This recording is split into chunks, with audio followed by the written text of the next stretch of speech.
Ladies and gentlemen, we are not alone.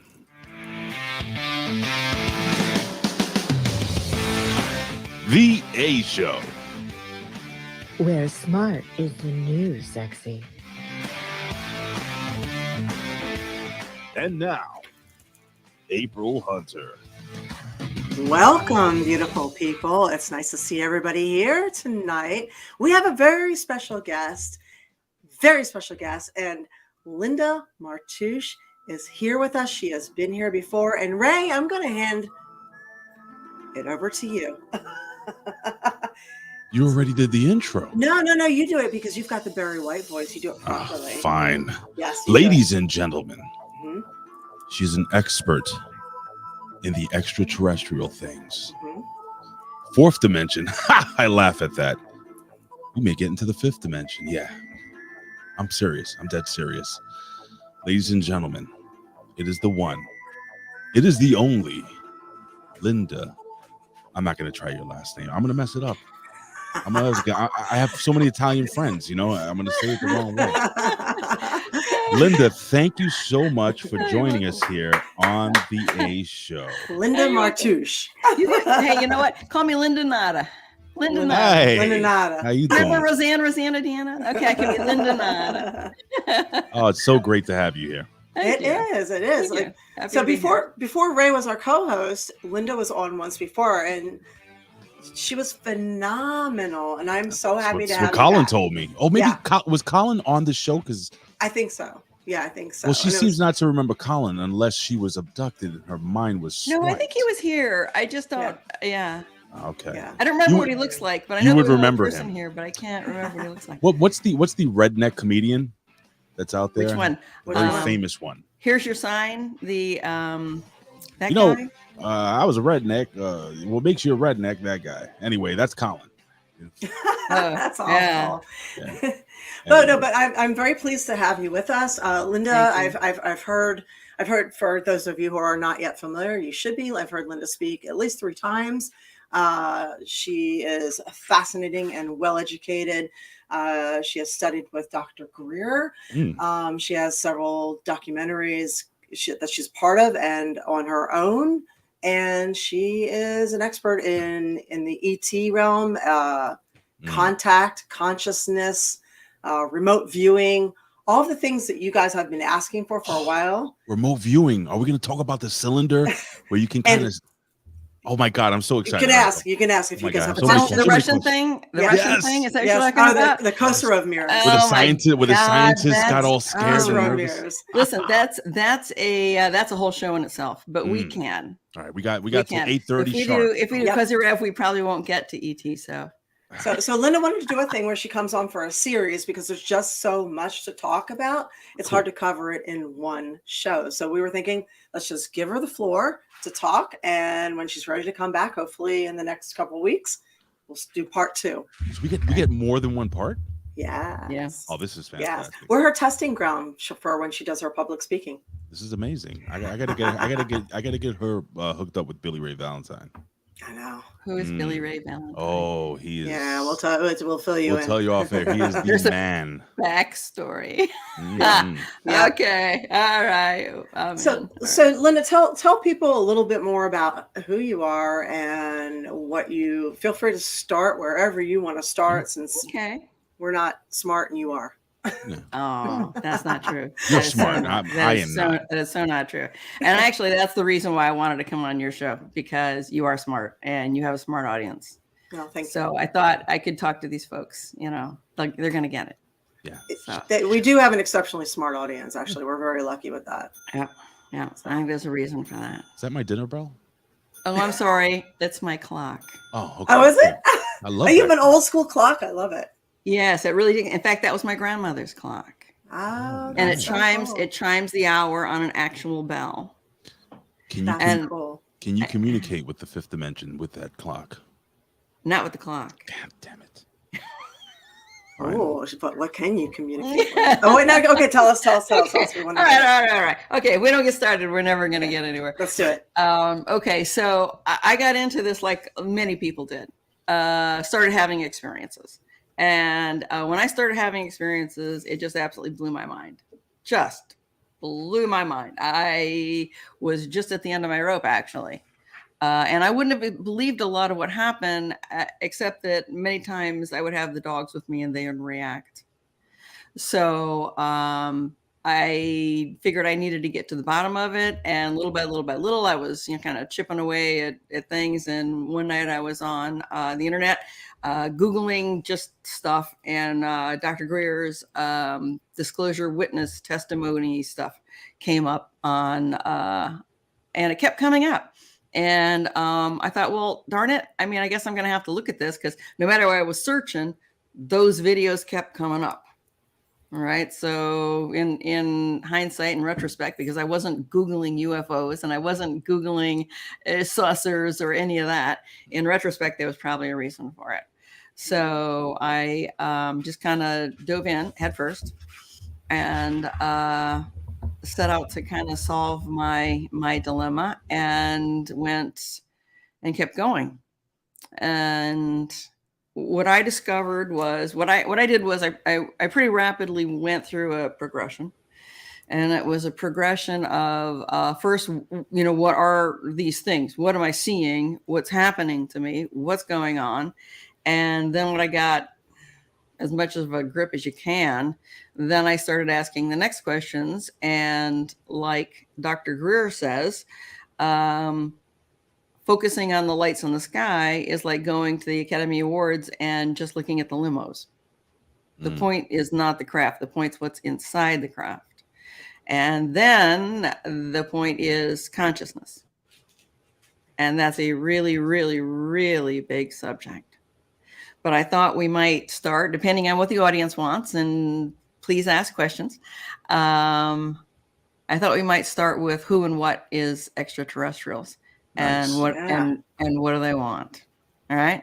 So everybody's got their shtick, right? Everybody's got their thing. Oh, it's Palladians, it's Arcturans, it's interdimensionals. Like the tall grays. Tall grays are awesome. Tall grays. Okay. Tall grays, medium grays, short grays, tall whites. Right? Nordics, right? So who's right? Well, they're probably all right. And probably we don't know for sure. So I think what's going on is we're actually being, oh, hush. Now my little puppy's whining at me. That's cool. I think, yeah, that is good. I think we're being visited probably by a lot of different types of beings. So there is okay. We're going to. I was going to say, you don't think that aliens fly by and roll up their windows and lock the doors and duck down? I'm sure they do. Okay. I just got the impression the way Earth was that maybe they did that. I'm sure they do. Okay. So we're going to go there. That's at the end of the lecture, but we're going to go there. Have you ever seen a map of the universe and where Earth is in this map of the universe? No. Okay.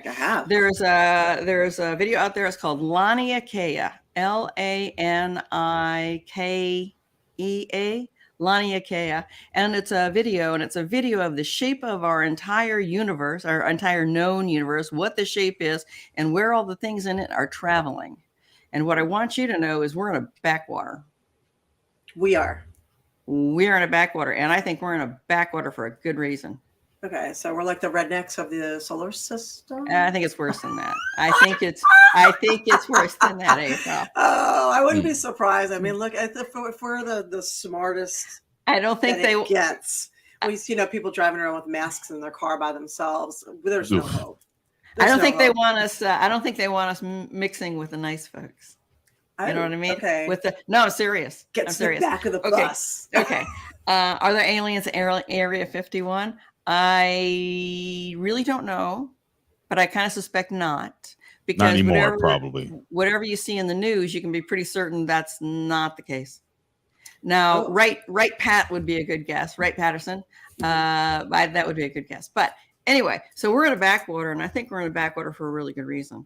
Okay, humans. Humans are a kind of a recent arrival on the scene. Let's say in the galaxy, or the universe, which has been around, I don't think we even know, but probably trillions of years. So if we've been around for a couple million years, then we're the new kids on the block. let's just assume for a moment that we were actually genetically engineered and seeded on this planet. And I think there's good evidence to that effect. And we're talking about the Anunnaki. Yeah, good. More or Well, yep, that's one version. Okay. So let's go with Anunnaki for now. They're waiting for So- me back there, by the way. So Are they? Okay. Okay. So you guys are up to speed. So if we are in fact one of the newest iterations, one of the newest versions of life in the universe, that means we are life, 99.99 or whatever. We have all the gadgets, we have all the bells and whistles, we are the latest, upgraded, newest model in the galaxy, the universe. So that's what I if not the latest, pretty darn close to it. So what does that mean? That means humans are pretty special. And the problem is that humans are really powerful. And it's either a good thing or a bad thing that most people don't know how powerful they are. It's a bad thing if you're a good person. It's a good thing if you're a bad person. All right? Because you don't want a bad person knowing exactly how powerful they are. Okay. So, but the good news is it's really the good people who are catching on quick, and we're more powerful in groups. Okay. This is one of the prevailing themes that we have each week without people understanding that we're tying it into consciousness. We do push constantly that we need to unite, we need to stick together, that there are dark forces, light forces, and we need to, so we do talk about this every week. So it's nice that you are reiterating this. And April, if I may, I'm sorry, if I may jump in really quickly. We had discussed off air that I'm a Christian, I'm a believer, and also in theology, they really emphasize on coming together in agreement, working together and when a group of people are in one place, then special things happen. So it seems like we're all it's all synergetic, if that makes any sense. We are exceptionally so. And if you want to go dark for just a minute, have you ever heard of heart math? Yes. Yes. Okay. Yes. So you know that the electrical signals from the heart can be perceived 6 feet. That was the From your heart. magical number. That is the magical number. Of the distance with COVID. Yep. You remember that? Yes, I do. Yeah. That was quite the accident, wasn't it? Quite the accident there. Especially when they admitted that there was absolutely no scientific theory to back that up. Yeah, and remember they were burning churches. They were burning churches in the South at the same time. Do you remember that? So the people in the South couldn't get together. There's tremendous power in human beings coming together with a single purpose and a single energy. That's how the Marines were formed. and that's how people have been so successful at making contact with extraterrestrials. Okay. Because we get together, we meditate, we come into basically a trance state together, which is an altered state of consciousness, and then we can project our thoughts and intentions out into the universe, and people pick it up and come by to say hi, and hopefully they unlock the doors and get out to say hi. Okay. Yeah, but we're the bad kids on the block. We are some very bad actors. Yeah. Well, I think most of us know that. Okay. So we got to stop, we got to stop the fighting. We got to stop the war. Because they're not going to let us out, and they're not going to let the rest of the world in until we get our act together. For right now, we're quarantined. I have a question for you. Yeah. So you're saying we're in the backwoods, Yeah. we're rubbing sticks together, to make fires and stuff. Yes. And why would intelligent, sophisticated, maybe dangerous, maybe good, good beings in the universe even stopping here? Oh my God, Ray. The amount of love in the universe is absolutely overwhelming. And if you want to hear some stories about that, there's a podcast called Shaman Oaks, SHAMAN Oaks, OAKS. And he interviews people who've had near-death experiences. So you go there and listen to them tell the story. But when you connect in consciousness, the amount of love is absolutely overwhelming. And I had that kind of experience on my first expedition with Dr. Greer out in Arizona. And we would meditate like 3 times a day. You get up in the morning and you meditate, and then you have breakfast, and then you have lecture, and then you meditate, and then you go have dinner, and then you go out and do field work and you meditate again. So I'm in my afternoon meditation. I'm out in Arizona and sitting in the heat, and it's hot. I mean, it's only like April or something, but oh man, it's hot. And I went into what I understand now is a deep trance state. At the time, I didn't really understand, but I've since studied hypnotism and some other studies, and I now understand that I changed, into a different, what do you call it? Not state of mind, but anyway. And what happened was I asked to have a connection with those guys, out there. And I wanted to connect with the universe, and I wanted to feel what the universe was feeling. And what happened was I connected with a sense of loss. And what I experienced was their feelings of love for us and their bereavement at us being separated. And it was gut wrenching. Heartbreaking, right? Oh my God, I sobbed. I sat there and sobbed. I couldn't stop crying. I sobbed for hours. And then what they do there is everybody gets together and explains and talks about their experiences. And I just sobbed through the whole thing. The amount of love. Okay, let me go here. I think that love, and we're just going to skip right to the end, and I can explain all the details later. But I think that love is the language and the fabric of the universe. And I think that the species that don't discover love and don't move into it and don't move into spirituality eventually extinguish. They either blow themselves up or they run out of gas, because it takes so much energy to get out into the universe. Right. But we're wasting it all fighting each other and blowing each other up and destroying people and destroying resources and destroying, whatever the war is about this time, whatever it is that we consider valuable is what the other side's trying to destroy. So then we got to start all over again, which in the short term has its benefits for some people. Some people take money to the bank and a whole bunch of other people are dead. Okay. So that's kind of thing, but you can't continue to waste and have strife like that indefinitely and take a species into the universe, into the cosmos, into the galaxy. You don't have enough gas, and if you did, they wouldn't let you anyway. We are cancer to the locker room. Yeah. Yeah, that's no pro wrestling terminology. Yeah, exactly. That's exactly. We are the cancer in the locker room. Yeah, and I'll tell you this. There's a rumor. I don't know if you've heard this. I mean, I've heard a lot of rumors. I'm telling you right now, this is a rumor. This is just wild speculation. There was actually a nuke on Apollo 13. And you heard that. I heard something like that. Yep. Yeah. They didn't have an accident. They were warned. They were told not to take the nukes, and they took them. And they were lucky to get home. Mm-hmm.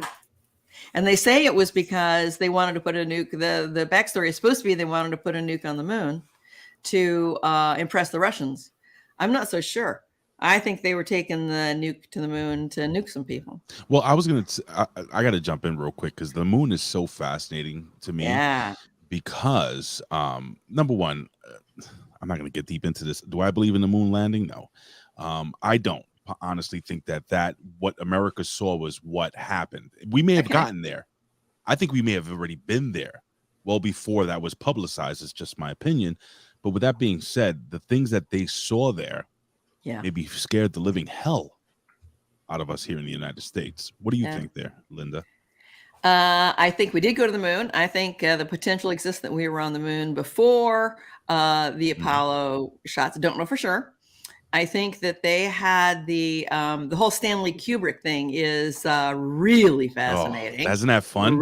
Oh my gosh. And then The Shining and all of the allegories and hints and little Easter eggs and things. Oh yeah, totally. But I think that they did that as a backup. I think the potential exists. Those guys really did go to the moon.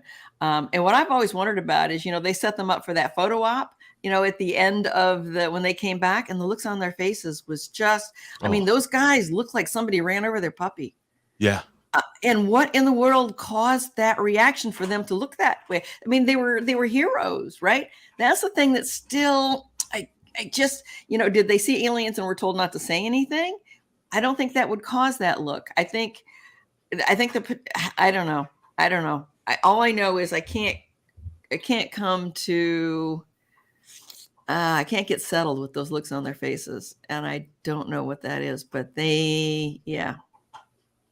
You know what we're talking about, right, April? Because these guys. I do. I never thought the moon landing was faked. It just seems like an incredible amount of effort to fool the people. I realized we were in a Cold War and we put "In God We Trust" on the money, and that takes a lot of money and effort too. But this seems like a lot of effort. Well, let me ask you a question. Let me ask you a question, April. If you knew for a fact that there was something on that moon that would literally panic the entire world, would you think maybe perhaps you might get a little movie together and kind of tone things down a bit? Because like I said, I think that we were there well before that little movie was played for the people on TV. That's entirely possible. But I think that we've explored it, and I think the earth is round.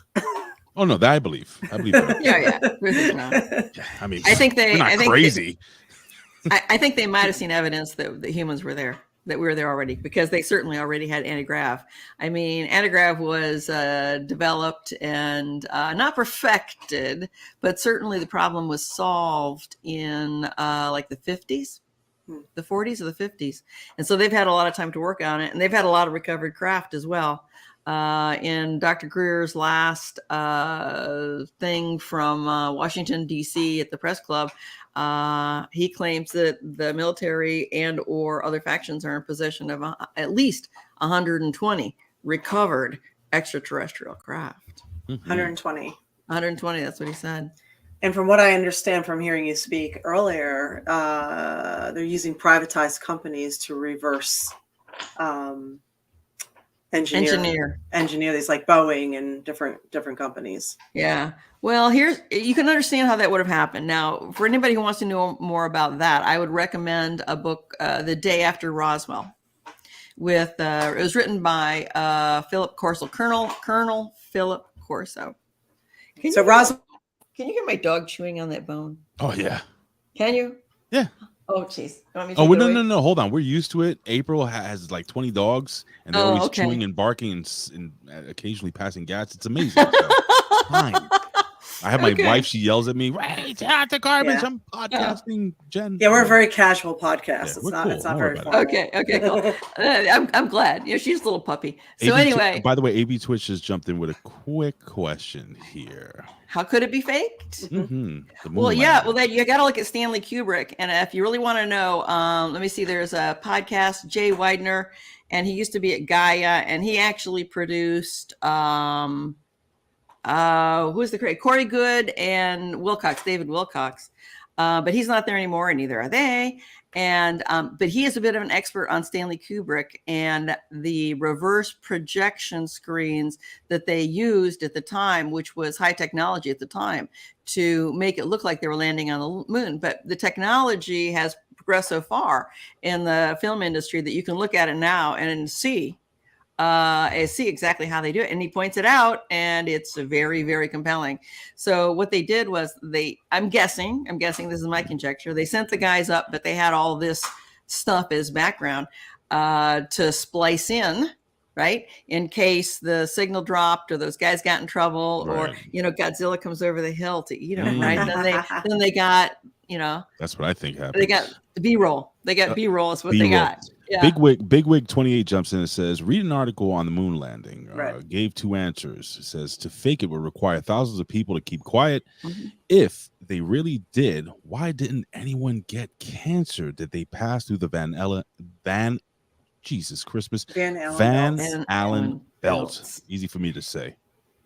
Well, the Van Allen belt is very interesting. Now, I'll admit I have not looked into that. But what little bit I know is it's a function of time. It's almost impossible to get through, just so you know that. Excuse me?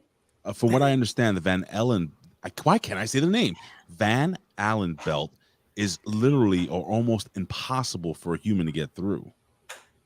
Well, I don't know. I mean, we're assuming it exists. I mean, I've never been there. I don't know. I don't know for a fact. But I haven't looked at it, so I'm not qualified to even take a guess at that. Fair enough. Oh, maybe we had assistance. Well, we're under quarantine. We're really not allowed off. And there's, we're not allowed off until we get our act cleaned up. Got it. So Well, that'll be sometime soon. Well, good luck, April. yeah, hold your breath. So Yeah. oh, I was gonna say, so I had a question for you that I asked you a couple of weeks ago. Yeah. And I don't know how many other people have had this, but my question for you was through a friend who had a dream when he was a child out in LA. Yeah. That he saw there was a big earthquake. Mm-hmm. It seemed like a big earthquake. Yeah. And then he went to bed that night, and he had a dream that was so real. Yeah. He thought there were almost like aliens in his room. Yeah. And they kept trying to take him. Okay. And I explained this to you, and the look on your face at the time was very interesting. Okay. Because you just were not shocked that I told you the story. Yeah. And this person is now in their 40s, and he said he thinks about it all the time because he's very sure that was real, and it messes with him. Can I ask something on top of that question? Is it possible that not only was it real, and there's certain people that believe that right now we're sitting in this dimension, but there are multiple dimensions around us where certain beings can pass through? Am I going too deep here? Two different questions. So we'll take April's thing through. In the first place, there's been, and if you want more information on this, if you want to cruise the web and look for interviews, look for an interview with Preston Dennett, Preston Dennett, Dennett, I think it is, and Dolly Safran, Dolly Safran, Safran. Absolutely. He's a writer, and she is yes, Missy. Now she's talking to me. Dolly Safran is a fully conscious abductee, and she has spent most of her life on and off ships. Her stories are absolutely fascinating, absolutely amazing, and I'm pretty critical of stuff. I've seen a lot of stuff, but I can't. There's nothing she's ever said that has made me doubt the reality and the truth of the stories that she's telling. So if you want to know more about that, and Preston has written a book, 300 True UFO Abduction Cases of Medical Healing. I'm sorry, I'm destroying his book. No, that's what you said at the time. Yeah. You said that they often come and take children and heal them. Yes, and adults as well, and they're checking us and checking up on us, and it's like it's really amazing, and it took me a long time to come to the place where I could fully accept that, but I do think it's true, and yeah. And I said, why would they come and heal us? Yeah. Why would they do that? Well, it could be their children, no? Yeah. Yeah. But it's sort of like Dolores Cannon wrote a book and titled the book Keepers of the Garden. Now, Dolores Cannon is a really famous regression hypnotist. She invented it. She started it. QHHT, right? QHHT. And so she did a lot of regressions, and her books are basically transcripts of regressions. She actually lets the clients tell the story as they're, relating it. And it looks like, okay, so how does life get anywhere in the universe? So I kind of wonder about this, how does life get started? And it's like, take a Hawaiian island. Okay. So the Hawaiian island is a volcano, and it comes up to the water, and now you got dirt. All right. Well, how do you get palm trees? How do you get palm trees and birds on a pile of dirt in the middle of the Pacific Ocean? It's a long way.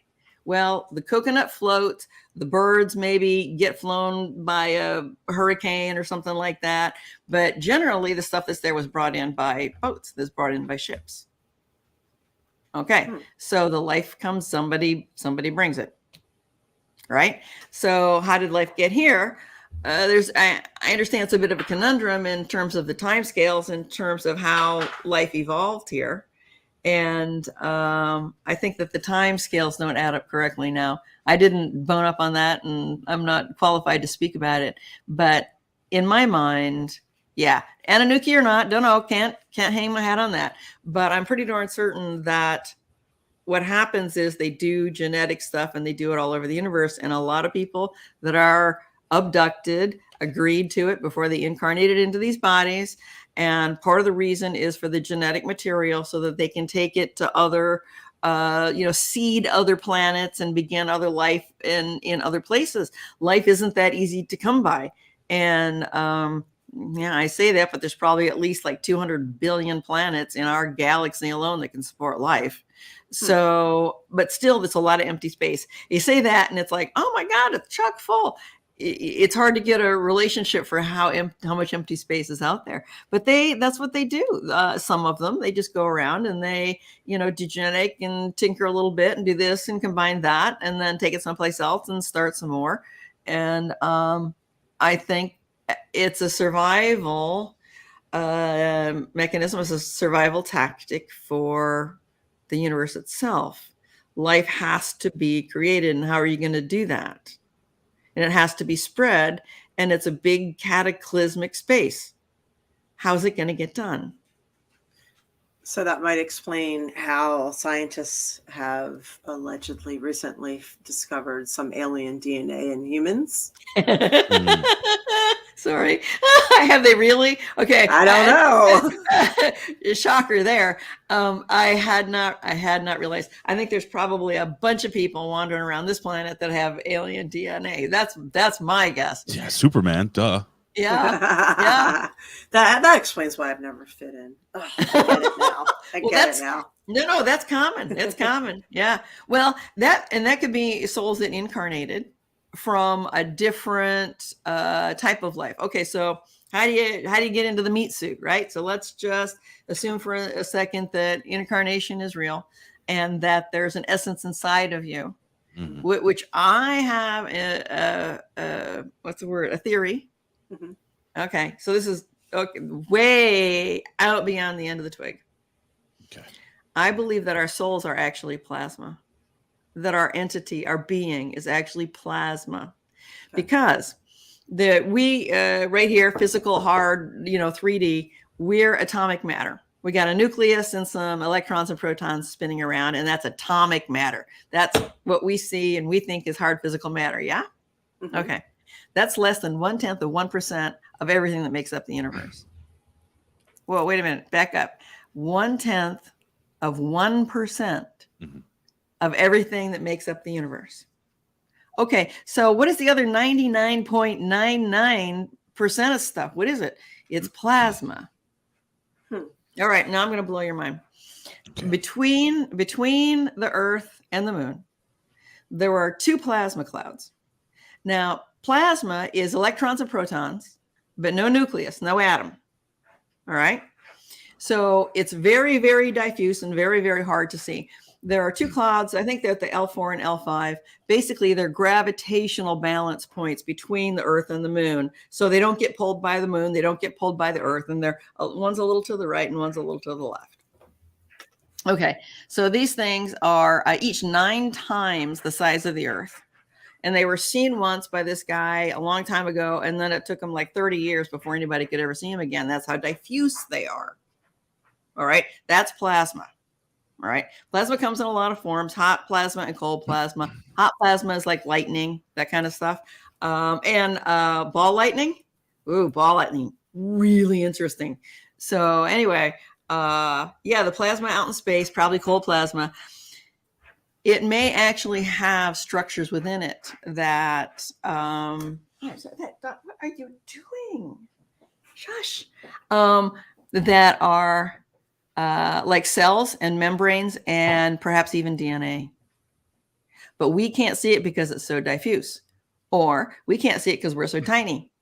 So let's just imagine now that we are the size of the universe. If we're the size of the universe and we're looking way down at this little thing, then we might be able to see it and perceive it in terms of its size and density. But we're really small. We're tiny, tiny, tiny. So when we look at this big diffuse thing, it's very, very hard for us to see. We have a question, if you don't mind me jumping in really quickly. Sure. Yeah. Thank you. From Winona, 814. That's just our friend Winona. She's awesome. So do you believe that's where the feeling of always being an outcast and not fitting in comes in from residual. Is it from residual alien DNA? DNA. Or it could be. Okay. All right. That's a good one. There's never an easy answer for any of this stuff. All right. So we could be incarnated souls from different, like I could have been a light being. I could have come directly from source. I could have been a Palladian. I could have been a human last time. Let's go around. Who knows? Right. So there's a lot of different, according to Dolores Cannon, humans, the planet Earth has gotten mired in karma, meaning that we're kind of stuck in the doldrums. We can't get our spiritual level up enough to the point. There's a reason for that. Sorry, that just came out. Okay.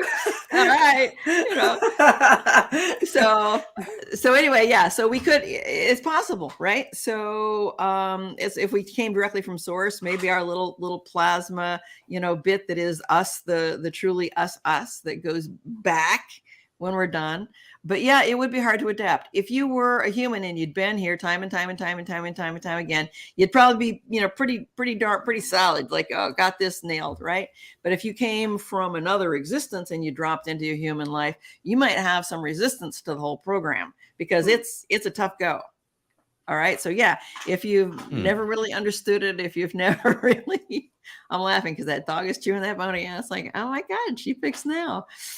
So, you know what makes me laugh? Like if you look What? at every Hollywood film that has an alien living on Earth, that they have a human form. You ever notice that they're the ones that always wear the black makeup and the crazy hair, and they're always the outcast?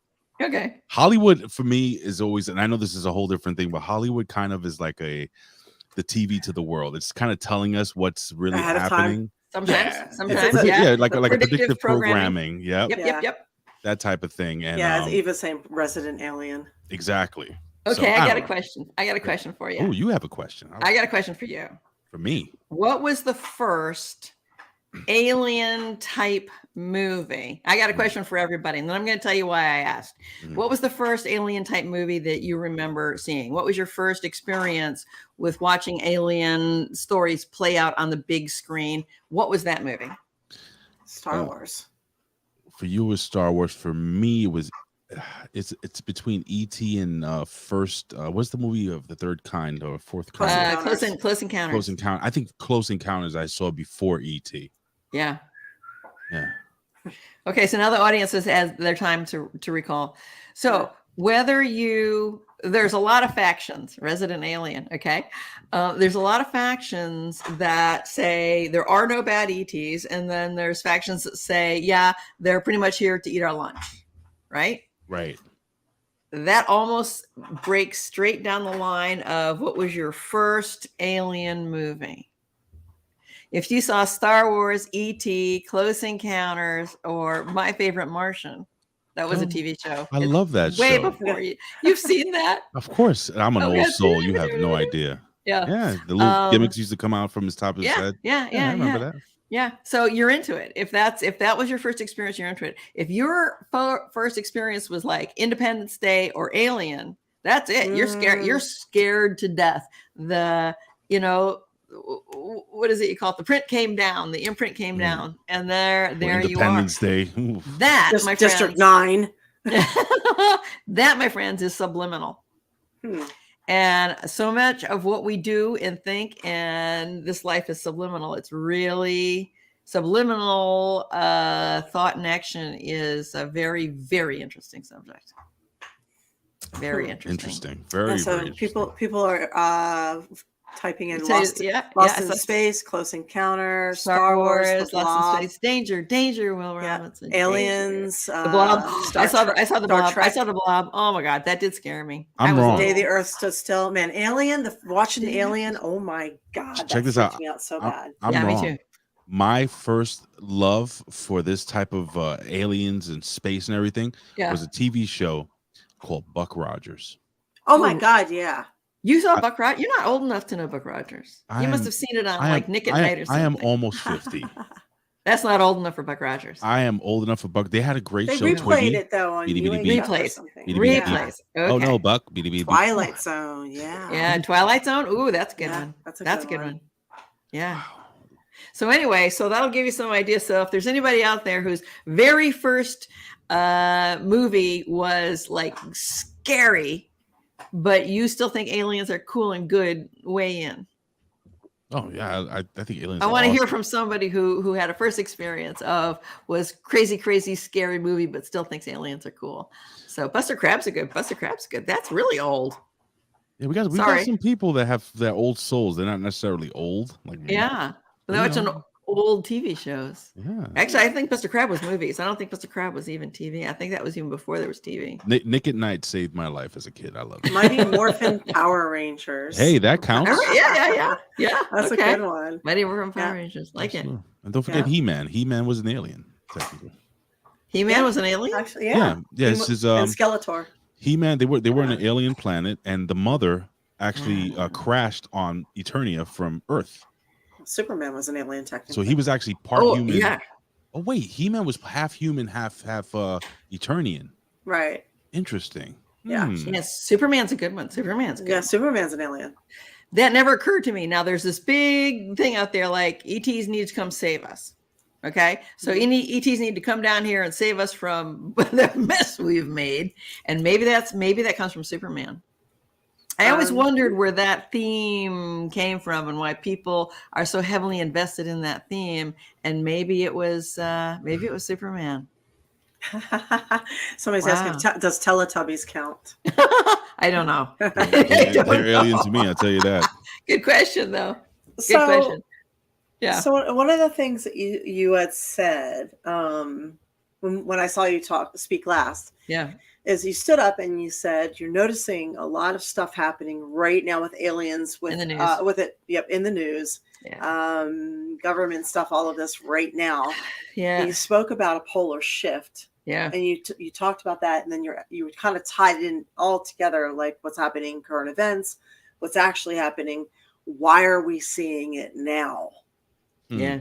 So, okay. You want to explain any of that? They've been buttering our toast for the last, 50, 60 years? Yeah. Is it time? Are we ready? Well, they're ready. They wouldn't be saying a word if they weren't ready. Explain. Right. And they never do anything without a reason. Right. So that's okay. So I would let's like to hear that. We'll start with that. Okay. So this is a deep subject, and I don't want to freak anybody out. And the first thing I want to say is that we can avoid all this, and we can avoid it by being aware, keeping our heads screwed on tight, and looking at what's really happening. Okay. So the ETs have been coming to the planet forever. Did they put us here? Yeah, probably, or at the very least tinkered with the genetics. And they've been coming down, visiting, abducting people. A lot of that is for people's own benefit. And they agreed to it before they dropped into these lives. They're really not, the ones that are coming here, I don't think they're bad guys. There may be some bad guys out there, but I don't think they are. So they've been coming here for a long time. And why has the government not disclosed this to us? Well, there's a whole bunch of reasons. So back to where we started with Colonel Corso and the day after Roswell, the saucers started crashing right after the nuclear explosions, detonations, experimental detonations started out in New Mexico, and that's where the saucers started crashing. So it looks like there's some kind of causal link there. So then the military comes in, scarfs this stuff up, and what are they going to do with it? They are not scientists. They're not, metallurgists. They don't. If they have something that needs doing scientifically like that, they outsource it. They get Boeing or Lockheed Martin or those big aerospace guys. So that's what they did. They took it out to those big aerospace guys and says, "Here, what do you make out of this?" Blah, blah, blah.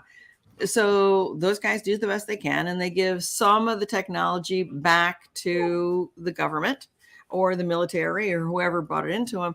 But understand now that they're in possession of that technology. They understand how it works because they back engineered it as far as they could. Now, I don't think they've managed to get everything figured out, but they got a lot figured out.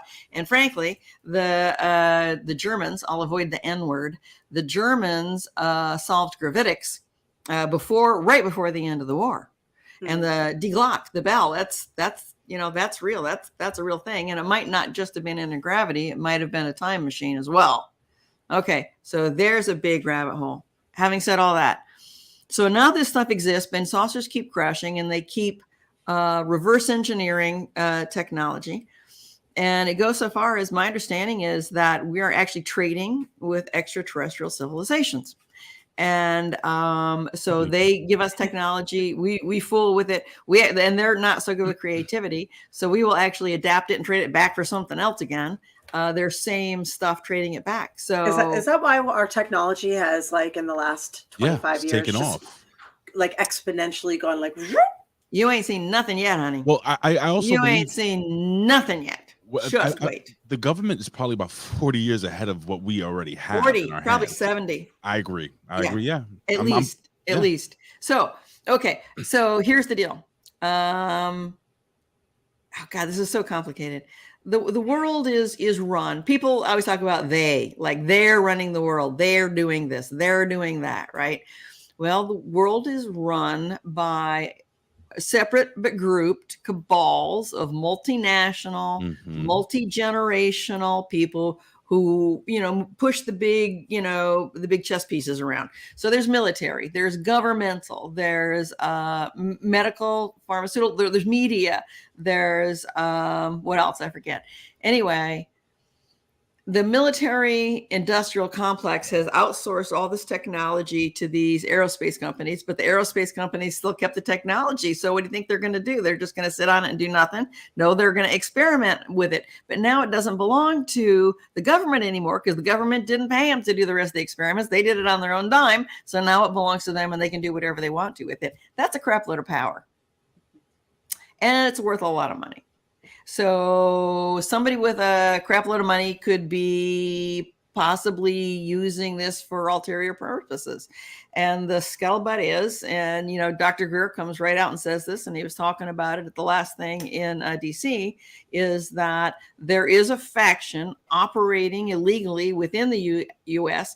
that may involve some pieces of the military, some pieces of the, aerospace community, probably some, big money guys. I mean, who knows who's all wrapped up in this mix, but they have this technology and they've been using it for very, very, very bad purposes. Very bad. They run drugs, they run weapons, and they do human trafficking with these saucers.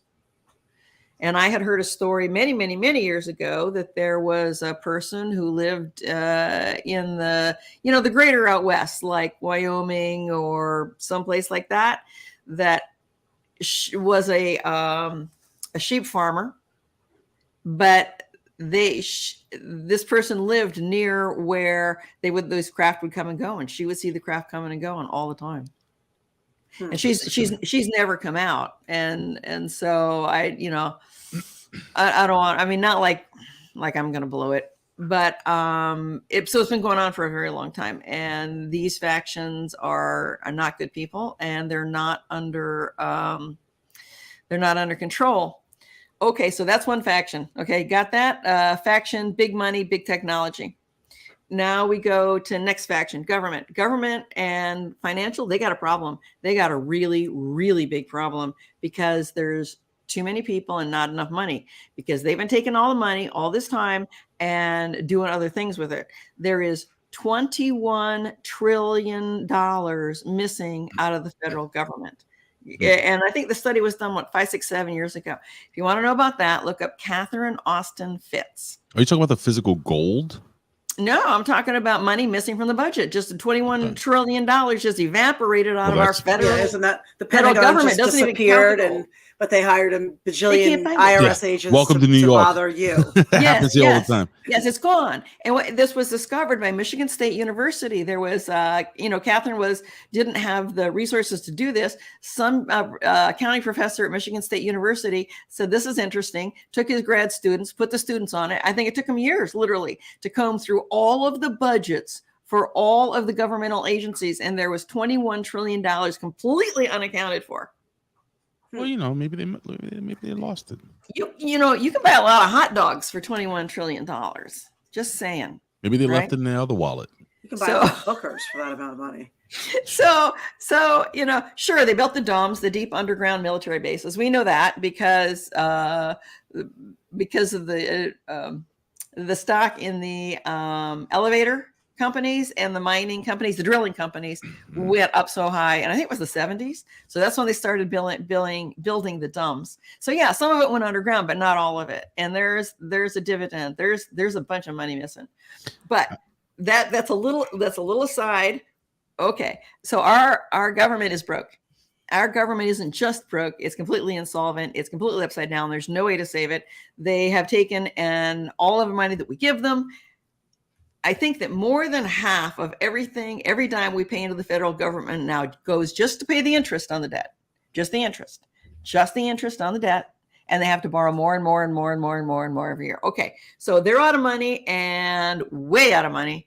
They're coming to the end of the line, and we're getting older. And what are they going to do? Because now they owe us the money back that we've been giving them in all this time, Social Security and all that. You think that's there? Ha! That's been gone like forever. And if you want to know the story about that, you can read a book called The Creature from Jekyll Island.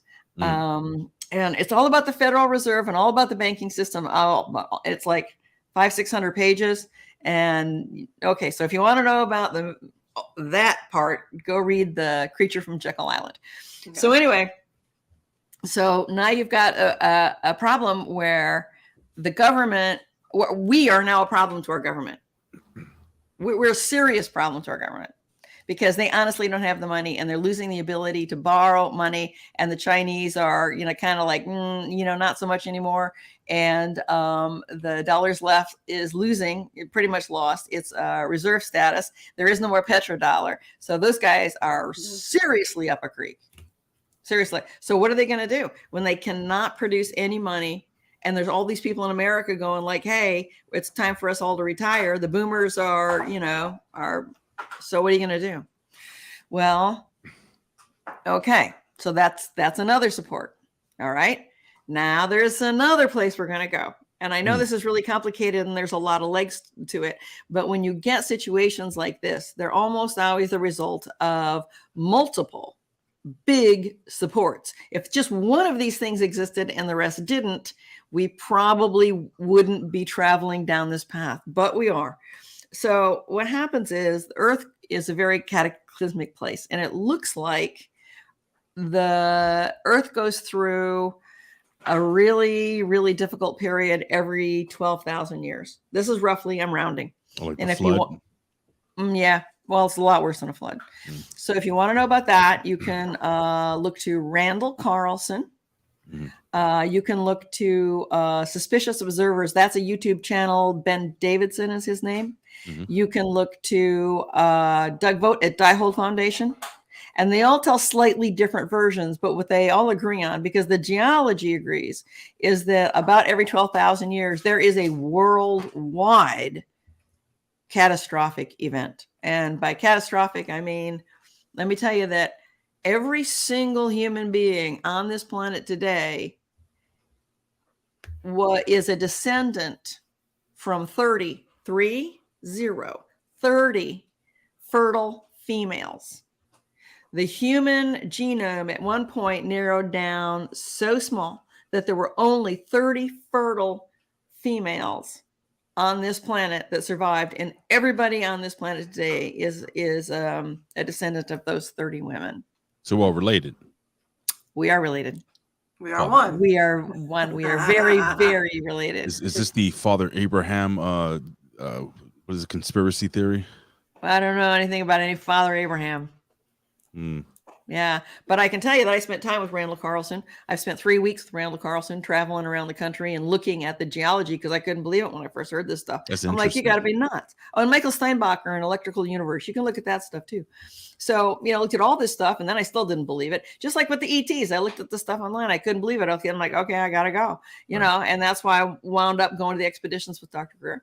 And then I heard about this cataclysmic stuff and I watched all this stuff online. I'm like, oh my God, this is got to be real, but I can't believe it. So I got to go look at it. And I went and looked at the geology and I'm like, holy, that's incredible crap.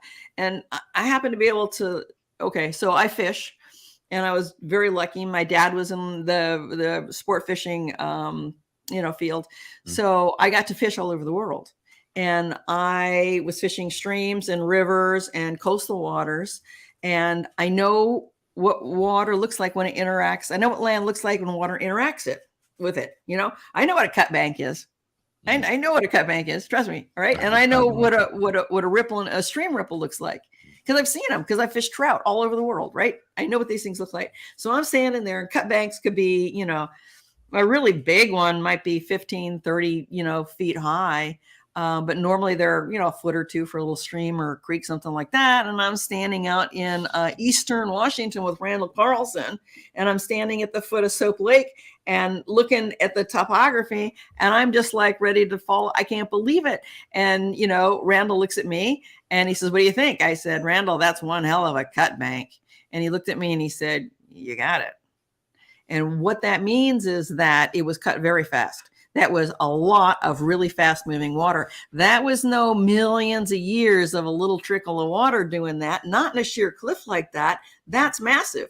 And then we drove all over Eastern Washington State and just saw the effects of this massive flood, which may or may not have been the result of a dam burst from a glacier, which is, kind of sort of the party line. So what they think, that's what they thought. But it was certainly precipitated by something. So, okay, so there's another piece, cataclysmic. Here's another piece. The story about Mrs. O'Leary's cow knocking the lantern over and Chicago burned, right? Mm-hmm. Well, what you don't know is Chicago and Wisconsin and Michigan, there were massive areas of the entire Midwest that all just went up in flames in one night at one time. And what Randall conjectures is that this was a result of a comet swarm. Now, people think comets are ice and dirt, right? Mm-hmm. But people don't know, and it's been in the news, you can go look it up. Comets are also made, some of them, they're not all consistent, they're not all the same, but there are comets that are made out of butane and methane. Mm-hmm. Do you know what butane and methane are? They're lighter fluid. Yeah. So can you imagine the Earth getting pummeled by massive comets of lighter fluid? Well, that's not fun. Yeah. I'm gonna jump in real quick. We're at the hour point. We've about okay. 30 minutes, maybe 25 minutes left. I just wanted to remind everybody that this is not just a one-shot deal. This is a theory. I mean, a series, and there are tons of questions that I wanted to bring up from the chat whenever you have the chance to answer some of these before we go today. And I also wanted to give you another chance, Linda, really quickly, just give us your social media, and we'll do it again at the end of the show. I don't really have any social media. Anywhere we can find your website, so on and so forth. Well, you can find me here for now. Telephone number, address. We'll get back to it. Okay, so it looks like Earth is in a lot of trouble. Okay, so we have this massive event every 12,000 years, and there might be enough resources to get a certain number of people off the planet. And I believe this has happened many, many, many times in the past, probably at least 5 or 6 times in the past. So what they need to do is and they're all at the end of the line. Now, why did they let it get to this point? Because they, to some degree, knew that the clock was ticking. There are people who understand all this and have understood this for a long time. So why are they willing to trash the planet? Because they know it's going to happen. Who cares if there's a bunch of plastic bottles in the dump? Because the sun is going to go mini nova and blast the atmosphere right off of the planet. Mm. When they found those mastodons with their hips broken and they still had the buttercups in their stomachs? You ever remember that from a while back? They were eating buttercups, and those mastodons were flash frozen. So somebody figured it out. They had to be frozen within 10 hours for those buttercups to still be in that condition in their stomachs. Okay, so this is, again, it's conjecture, but they think what happened was the shell, when the sun goes mini nova, which causes this cyclical destruction, it blasts off a whole bunch of matter, and it hits the Earth and blows the atmosphere around to the back side of the planet, what doesn't escape out into space. And in the course of that, then it kind of swings back around, comes back again. And just like a heat pump, this air is very thin and moving at like thousands of miles an hour. That's how you flash freeze a mastodon in less than 10 hours. Yeah, Eva And- said that mammoths were found with food in their mouths recently. Yes, the buttercups. Yeah. Yeah, Oh. that's what we're Yep. talking about. Oh, Yep, okay. and in their stomachs too, in their mouths and in their stomachs. Oh, I thought mastodons and mammoths were different. Oh, okay. Well, yeah, same thing. I think there might be a difference.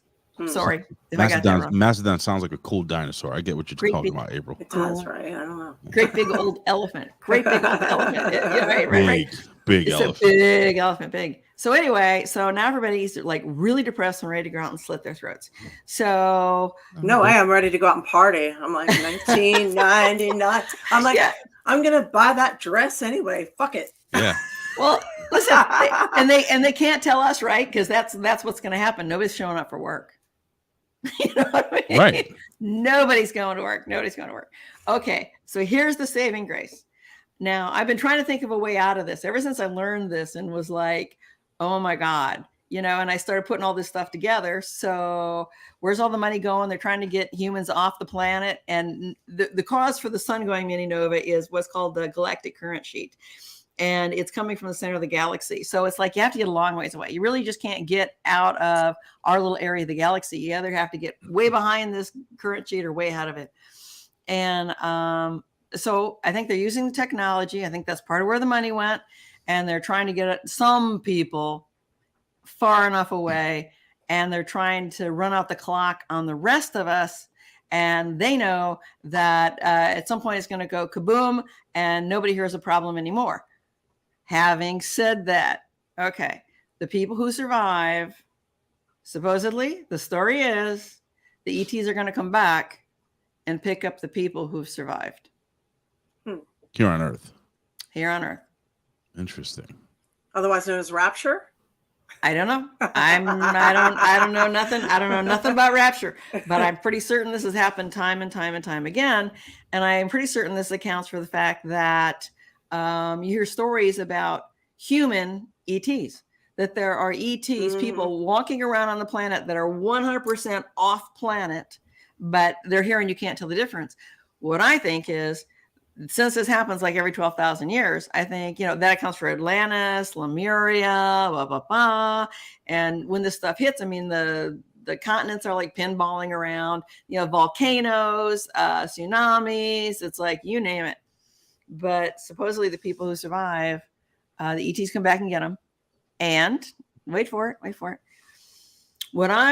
Two things. One, I think it's possible that it won't be as bad this time as the others. And I know this is just hopium. I mean, I get it, but realize that our Earth is moving through space, and it moves through different parts of space. We've come out of a really dusty area of space, and we're moving into a clearer area of space. So the possibility exists it'll be different this time. I know, hopium, or something could be different, but I'll tell you what I think our real saving grace is. And it's out there. Humans are incredibly powerful. I think that if humans got together, I believe humans create reality, and I believe that humans create the future. And I think we can create a future where the past doesn't repeat. I don't disagree with that.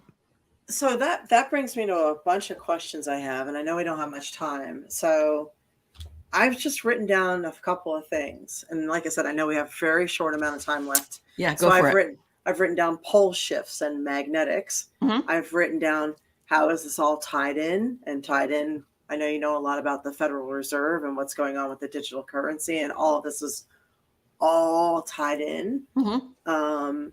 Jedi mind, like our Jedi mind powers that we do not use, but do have the ability to develop. Like, speak for yourself. Like everybody's got a bicep. You got him, Ray. You got it. It's born in. It's human. 99.9. You got him. Trust me. Everybody's got biceps. Just not everybody has biceps. Those biceps. So if you work at your mind powers, just like if you work at your biceps, you can develop them. Sure. So this is what I'm talking about, like Jedi mind training.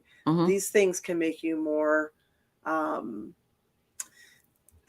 powerful, and I don't think people really believe that they're powerful because we've spent so much time being propagandized that we only have 5 senses. I'm confused. And that we are not powerful. April, you can't bend things and move things with your mind? I'm working on it. I can. Right? You've never done spoon bending? I've never done spoon bending. You know what it is? I usually do big, thick, heavy bars of metal. Rebar? Yes. I have a piece of rebar, and I bent it slightly, but not a lot. Are you joking? You're not joking. Why would I joke? It's all right. Yeah, I got it. I've always felt the or I'm not joking now with this. I always felt the intuition that I can kind of I can see things usually in dreams. Yes. Premonitions. Sure. Yeah, I have premonitions that are very real. Yes. But also I could kind of see things in reality that are just about to happen, but they happen different, but it's kind of like what my dream was. Does that make any sense to you? Yes, it does. It makes perfect sense to me. Yes, it does. Because your brain is trying to communicate. You got left brain and right brain. Right brain is getting the signals. It's feeding it to left brain. Left brain has to interpret it into images and icons to feed you so you can understand it. So this is what remote viewing training teaches you to do so well, is understand the signals and get left brain and right brain talking together. So from a beginner point of view, like it's intuition or a premonition or some other sensory input that you have a little bit of trouble getting clarity on, and you never get perfect clarity. I can tell you, even with training, it's very, very difficult to get perfect clarity. But dream interpretation is fun. I've also taken some dream interpretation classes, and that is a ton of fun. Yeah. There's a question that somebody asked really early, and I promised I would bring it up. If you don't mind me just jumping real quick. Okay. Where is it here? Cheese and crackers. Okay, it says here. Where is it? Here it is. Oh gosh, I lost it. All right, jump into where you're gonna whatever. Oh, here it is. Linda, do you have any info on the Hathors?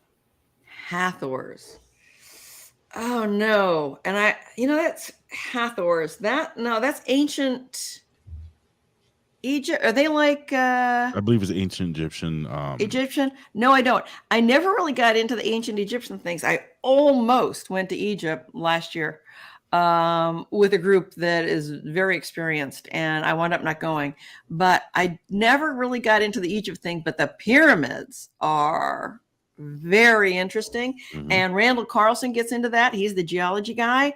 And when you start hearing about the pyramids, the Great Pyramid at Giza is an exact to scale replica of the Earth based on its position on the Earth.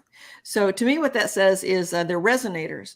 They're taking Earth energy and using them to create a resonance and doing something with the energy. Now, I know people have said it's a weapon. I'm like, nah, I'm not buying that.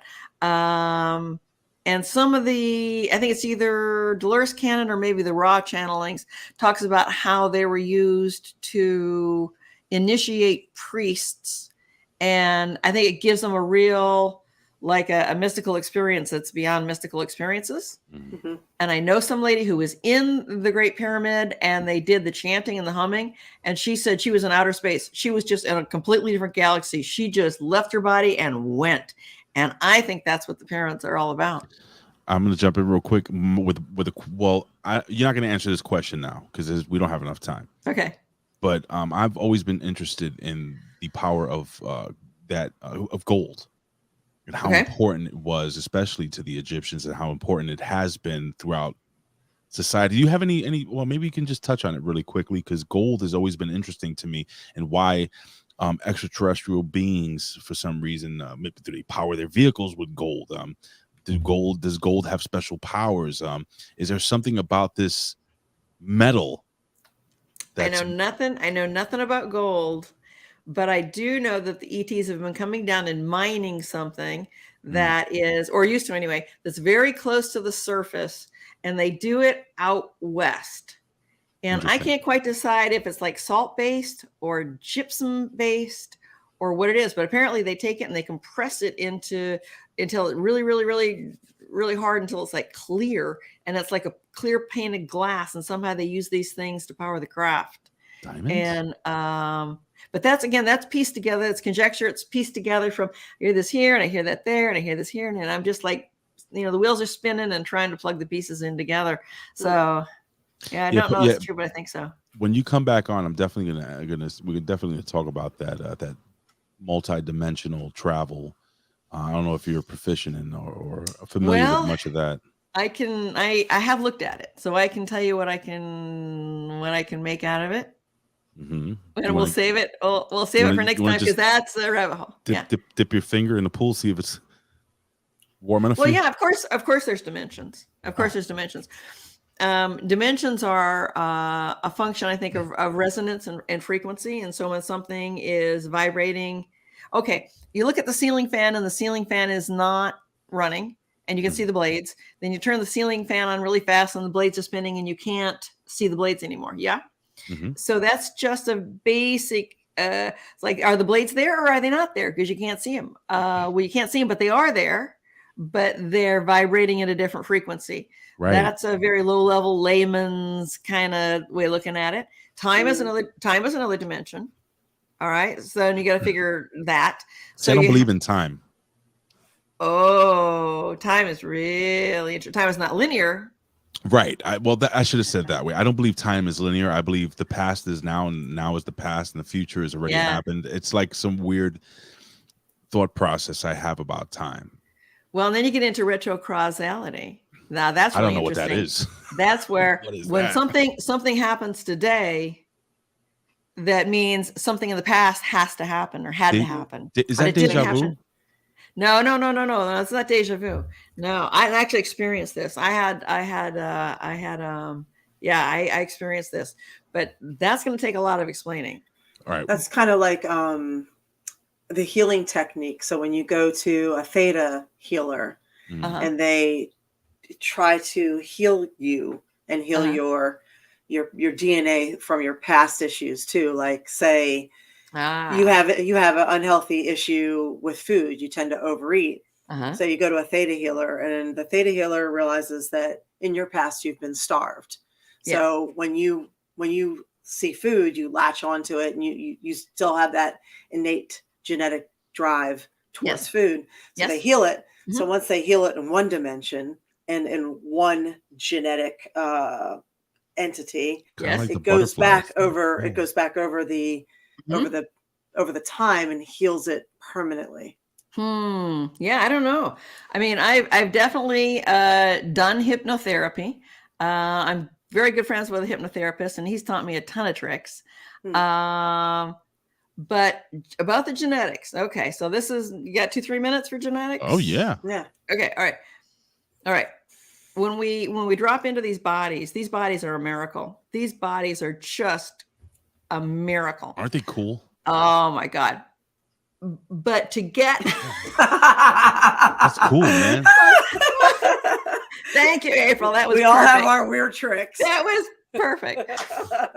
So, but think about it. I mean, we get epigenetics, all right, which is the forces that act on your genetics. It's not just the genetics, but there's also epigenetics, and that you get from your birth parents and their parents and their parents and their parents, blah, blah, blah, blah.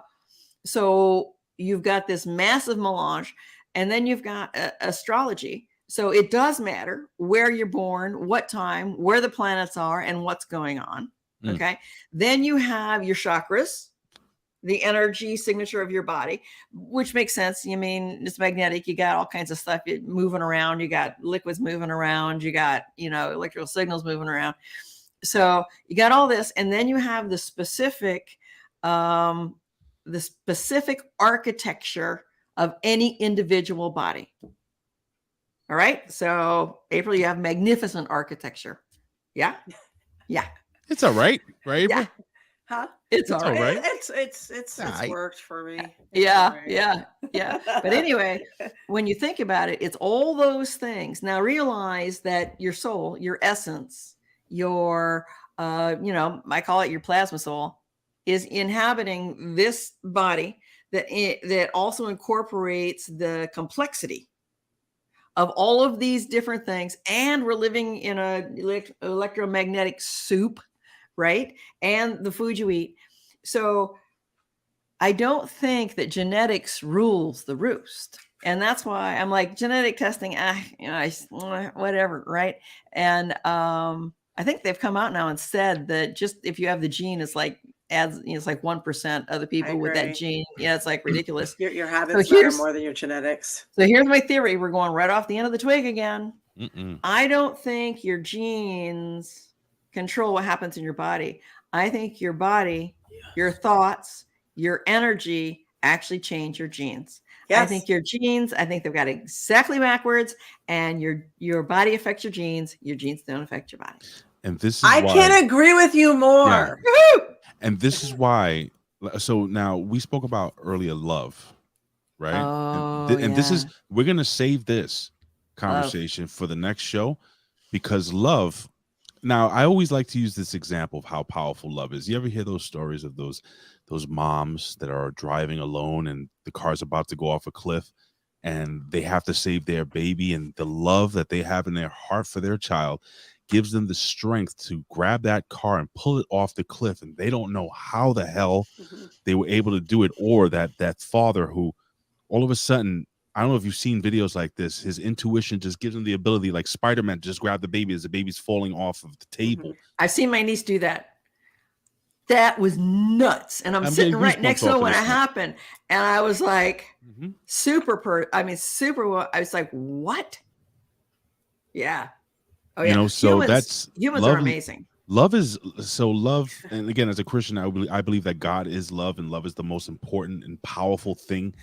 And when you talk about saving this planet, I would love to have a long discussion. Love can save the planet. Love, if we come together in love and intention and focus, there's no doubt in my mind we can save the planet. When you see what people, have you heard of the Maharishi effect? I have not. I have, but I can't remember the detail. Please. They got together. These people got together, this big group of people, and meditated. And they meditated on certain cities and lowering the crime in those cities. And they dramatically lowered the crime in those cities. Can they do New York, please? I think they might. They might have. Now, realize that when they stopped meditating, the Maharishi effect lasted for a period of time, but then, kind of went away again. But that's just the power of meditation. It's the power of thought. It's the power of intention. And it's becoming the more power and more of love. I had to do it. I'm so sorry. So realize that we're becoming more and more powerful as time goes on. Okay. The veil is thinning. And yeah, I have an amazing and a super dramatic story about love. So I can tell you that next time we get together, if you like. All right. So I know. Yeah, please write that down. Don't forget, write down interdimensional travel, because I think that interested a bunch of people in the chat as well, along with me. We do have about 12 minutes left. Is there anything you wanted to maybe just chit chat about, it, just kind of bring up for the last 5 minutes? No, not in particular. I don't want people to worry about the end of the world. I think it's good to know about it.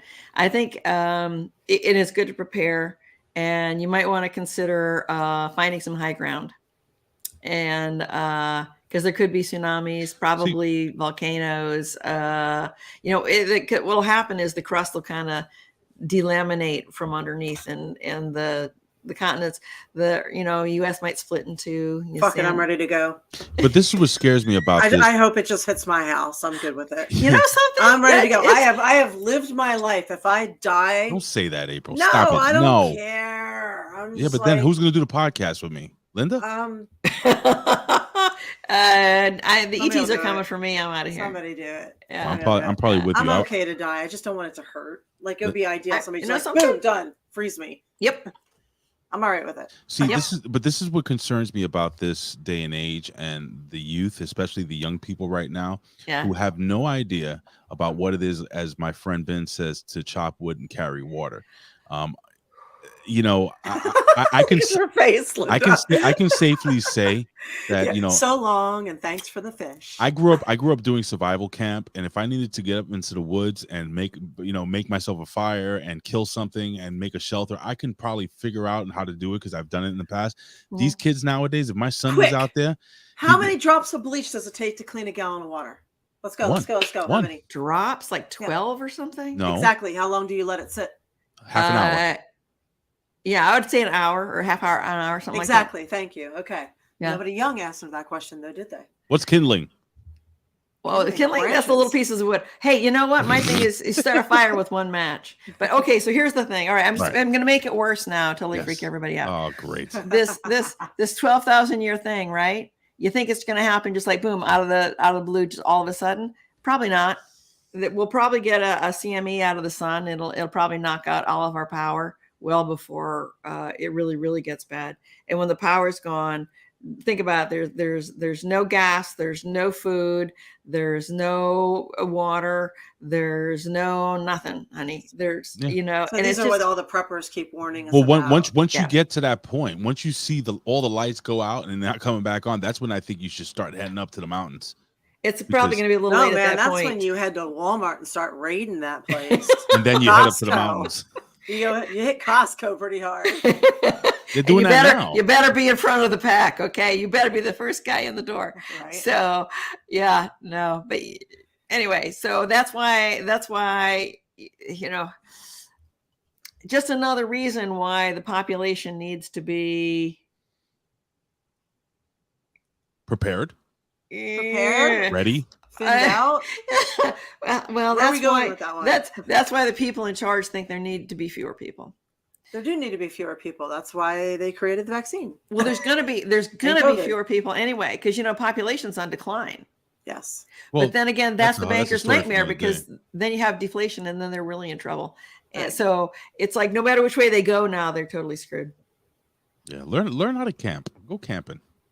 Just Yeah. saying. Learn how to grow food, learn how to survive, learn how to shelter. Yeah. Yep. And learn where. And the last place you want to be is in a big metropolitan city. Yeah, you do not want to be in a city. On the coast like me. By the way, if all else fails, condoms, non-lubricated, carry water, and 2 of them strung up can be used as a shower. Oh, I've been doing that since the old plastic bag would fill it with water, That's- leave it in yeah, the sun, of course. poke gotta holes in be it, a take a shower. Yeah, I've done Big that. condom for a shower. Well, condoms are pretty huge. They Just, stretch out. They stretch out. Yeah, Really? unless- You can get enough water in 2 condoms for a Yeah. shower? Absolutely. not the one our friend Colin uses, but he Yeah. uses the small condoms. It's not going to be my version. It's not going to be the hour shower club, right? It's going to You be go to the store Na- when you it's want to prep. Navy- Raid for the spermicidal-free, lubrication-free magnums. That's what you want to get. Yeah. The All big you- boys. A couple of those carry some water. You got it's a miniature water carrier. She's like, I'm gonna go to get me some condoms. I That's right. am. I'm just like, now I'm fascinated. I had no idea. Vodka will clean anything. Clean your cut. Clean your whatever. Listerine. Yep. Listerine is good for an amazing amount of stuff. And so is, Yeah.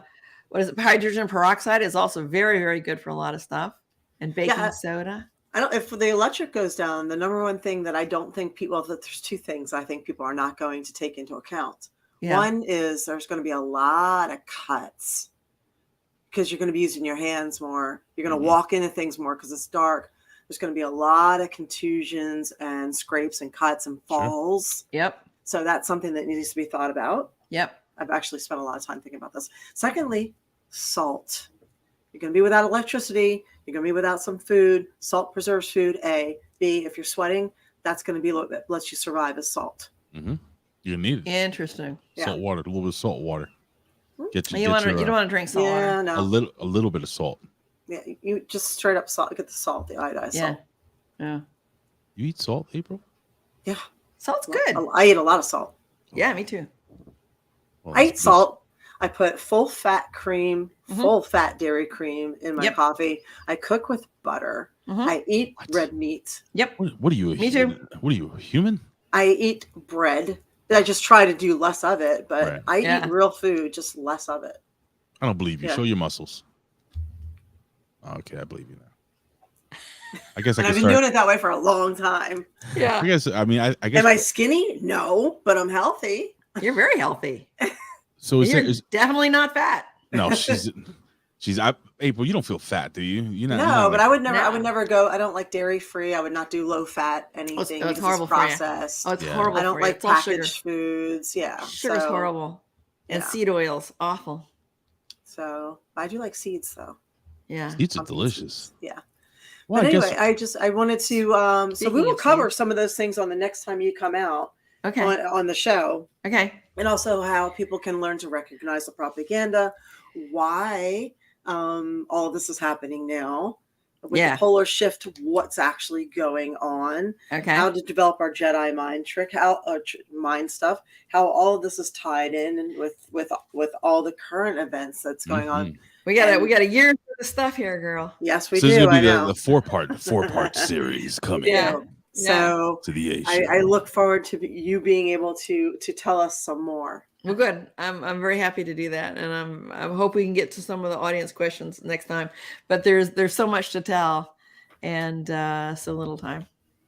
Ain't that the Awesome. truth? Yeah, we did throw in some of the questions that people had as they were happening, and Ray beat me to the one that I had written down. So I wanted to mention something real quick too before we go, because I know we just have a couple of minutes, but I wanted to say real quick, thank you to Hector C and Jameer. You guys are awesome. Every once in a while we have, well, all of our viewers are amazing, but we have a couple standouts, and those were standouts this week. They sent me and my doggies some treats from my Amazon wish list. So thank you. I appreciate it. We love you. So it's nice when people do that. It's nice to feel appreciated. So Hey, thank listen, you. I help one of my. I'm a doorman here in New York City, and I do a ton for the residents. They love me. I love them, and for some reason they keep giving me red wine, Red wine. and I'll You take don't like it. that one? I love wine. Oh, okay. Yeah. Are you kidding me? I'm just. You can take your dog treats, dude. I'm getting red wine. What's up? I'll take my dog treats because they leave me alone when they're chewing, so it makes Yeah. me happy. Yeah. I get a break. You know how it is. I'm hearing your dog chew. You get it, right? Yeah, Can she finally settled down. There you go. Yeah. Linda, I hope this show. I hope we made a good impression on you, because I hope you don't say, "Oh, I'm never coming back on this show," because we really want to have you back. Yes. I'm I'd be happy to come back. I just feel badly we couldn't get to like viewer questions, but I knew that was going to happen, and there's just so much groundwork before you can, really start digging into, any subject really deeply. So, and Well, I think what we'll do is next time, you guys, if you have questions coming up, start Ooh. submitting them ahead of time so No, we have them. you know what I'll do? I'll just open up the old mailbag. I have the email Yeah. address. I'll promote it next week. Yeah. Okay. And that way I'll get all the emails lined up until so you're coming back, Linda. We don't have a set date, right? April? it's gonna be a couple weeks. All right, that's Yes, fine. because I'm gonna be traveling, and it won't be Traveling convenient. how? Yeah, tell us about your travel. Are you not telling us everything? My friends are coming for me. Yeah. Linda, Have more let stories. me tell you something, Linda. Yeah. I sincerely, genuinely believe that if Yeah. they're coming for you, they're also coming for me. We can discuss that, because they're Okay. things that we did not have No, conversations about. I know. Well, that's why she wanted Yeah. to do a series. She said there's no way There's no way that to this get would be to it all. covered on one episode. So we just figured Yeah. we would turn over the entire episode to you for the next however many episodes Thank it you takes. very much. All Thank you I very ha- much. All I have to say is that it's funny how very creative people always seem to gravitate towards each other. Your vibe. Yes. Your Yes. vibe attracts You know your why? tribe. Because non-creative people are really boring, Right? and they're like dogmatic, and they're like, no, there's only one way to do this, and you're like, no, dude, there's at least 20. Yeah. Right? You know what I mean? Yeah. Come on, there's Yes. nothing new under the sun, and there's 20 ways to skin that cat. Yeah. It does. So And if there's anyone born, I want to send a quick shout out to my son, Aiden James Hernandez. It was his birthday yesterday. 15 years old. Happy birthday. You're my it's beautiful a great son. age. Happy birthday. You know what's crazy? This kid, if there's anyone born of a tall gray, it's him. He's 6'3" at the age of just turned 15. I'm 6'1". Yeah. I'm a big guy, and he's just towering over me already. So, Aiden, I love you, buddy. I know sometimes he checks this out every once in a while, and happy birthday. I'm going to see him this weekend, so it's going to be awesome. April, anything? And listen, April's going to shut the show down. But Linda, you were absolutely phenomenal. Thank you Yes, so thank you. much, man. Thank you very much. Thank you. And I'll leave you guys with a very quick tidbit that some of you may have seen, some of you may not have. But Walk This Way by Aerosmith was Ooh. inspired by the 1974 film Young Frankenstein when they said Ooh. walk this way. Walk this So, way. learn something Are new. you serious? Yeah. I'm serious. Yes. And Oh. Total Eclipse of the Heart, that song, was actually supposed to be Vampires in Love. It's vampire lyrics. There you go. You learn something on the A Show every week. So there's Holy your cow. useless knowledge for when you get on Jeopardy. You guys have a great night. Thank you for joining us. Please come back next Wednesday night. We are live from 7 to 8:30. You can see us on Twitch. You can see us on Patreon, the A Show. You can see us on Rumble. You can see us on all the podcast platforms. And you can check me out on Twitter, April Hunter, Twitter, Real April Hunter. And we look forward to seeing you. You can find Big Ray Hernandez on all the social. Love you. Mwah. I love you guys. Linda, we both love Linda. Thank you so much. You welcome. are amazing. Thank I you. can't wait till you come back. Linda, Thank give us you. 1 minute as we sign off here once the music dies down. Yes. It gets really loud. We can barely hear ourselves in here. It's freaking amazing. It's incredible. We love you guys. See ya. Mwah. Hasta pronto. Buonanotte.